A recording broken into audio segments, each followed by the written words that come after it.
We're joined by a very special guest now on the stream. Dr. David Sedlak is with us, a professor of environmental engineering, a director within the Berkeley Water Center at the University of California, and we're actually going to be talking quite a bit about water during this interview. Dr. Sedlak, first of all, we are a little late getting to you today. The nature of live TV, I suppose, but we really appreciate you being with us. It's wonderful to meet you. I'm Connor, and I'm excited to talk a little bit about this. Great. Nice to meet you, Connor. Absolutely. We're talking about recycling wastewater. There has been a recent push to incentivize this process.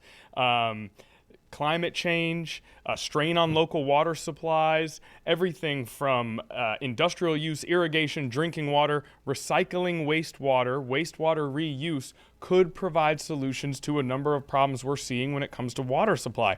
I want to start here. How difficult, how resource driven is the process of recycling wastewater?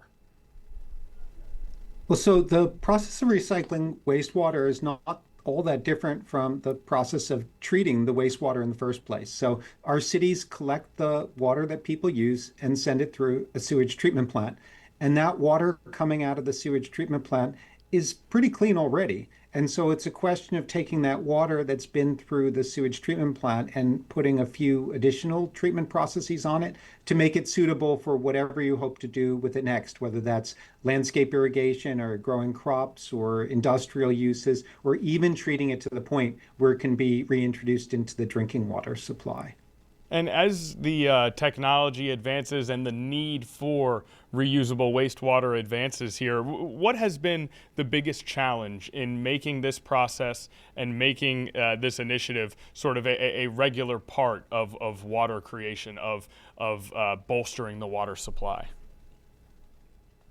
It's been an adventure of 4 or 5 decades that started mainly in the water-stressed western part of the US, where at first the thing that people chose to do was to reuse the water for landscape irrigation and for crops. And that seemed like the obvious thing to do, but it quickly became evident that if you're going to do that, you have to operate an entirely new system for moving that recycled water around the cities.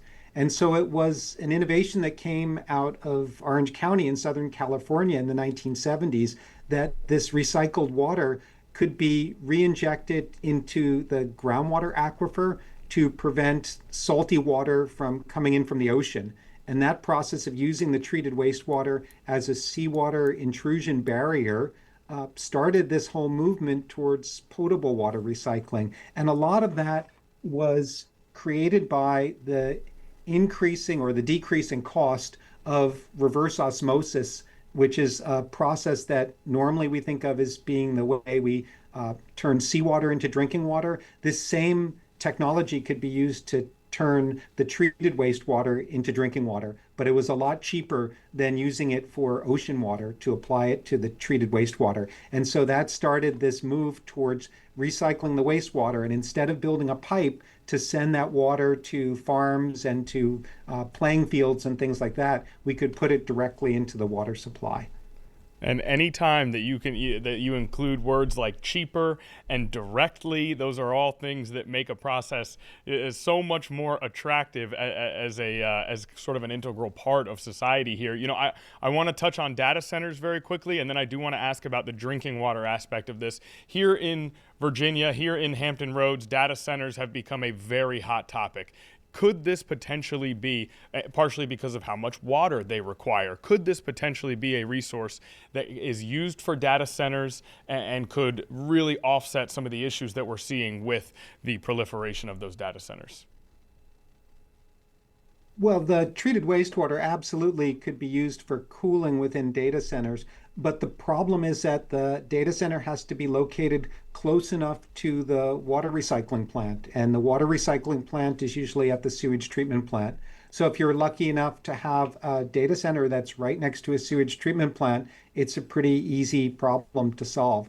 The problem is when the data center is 3 or 4 or 5 miles away from the wastewater treatment plant, and there's not an existing pipeline to get the water there. So if you have to build a dedicated pipeline to move the water to the data center, it probably isn't going to make economic sense anymore. Ah, okay. So there are those unintended necessities in order to build out these processes, despite the fact that conceptually it seems like such a great resource. Dr. Sedlak, I think we're out of time here. Unfortunately, I feel like I could talk to you about this all day here, but I know that this is on us for getting to you a little late. So I think we have to let you go. I know you've got plenty of other interviews to get to, plenty of other things to do today, but we do really, really appreciate the short amount of time that you were able to spend with us here.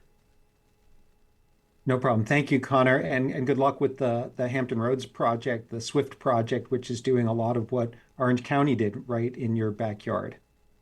Okay, wonderful. Thank you so much. The Swift project is definitely something that was coming up on my list of questions. I probably should have moved it up in the queue, but maybe we'll get to talk to you again somewhere down the road. Thank you.